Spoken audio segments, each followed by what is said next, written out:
दौंड तालुक्यातील उद्योजक विकास ताकवणे यांनी राष्ट्रवादीशी फारकत घेऊन तिसरा पर्याय म्हणून वेगळा गट निर्माण केलाय। हजारो ग्रामस्थांच्या उपस्थितीत ताकवणे यांनी पाटस इथे परिवर्तन मेळावा घेतला। दौंडसाठी मीच आता तिसरा सक्षम पर्याय असून विधानसभा लढवणार असल्याची घोषणा विकास ताकवणे यांनी केली।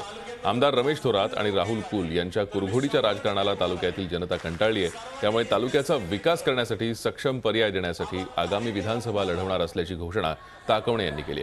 तालुक्यातील बेरोजगारांना रोजगार, शेतीसाठी 12 महिने पाणी, स्थानिकांना टोल माफ अशी आश्वासनं देत तालुक्यासाठी जास्तीत जास्त निधी आणून विकास कामं मार्गी लावू अशी आश्वासनं ताकवणे यांनी दिली। तसंच विकास कामांनाच प्रथम प्राधान्य देऊन ठेकेदारी पद्धत मोडीत काढू असं ताकवणे यांनी म्हटलंय।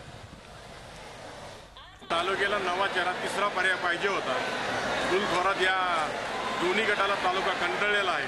गेली 25 वर्षे त्यांच्यावर राजकारण आहे। त्यांनी राजकारण समाजकार्य न करता फक्त राजकारणच केलं आणि या राजकारणामुळे जनता या दोन्ही गटाला कंटाळली आली, तिसऱ्या शोधामध्ये होती। त्यांनी सर्वांनी मला सांगितलं आपण तुमच्याशिवाय तिसरा पर्याय नाही आहे, तुम्ही पुढे या। म्हणून मी निश्चय केला की कुठला पक्ष तिकीट देईल किंवा नाही देईल मी उभाच राहणार आहे आणि जर कुठल्या पक्षाने तिकीट दिलं ते जनतेला विचारून स्वीकारणार आहे।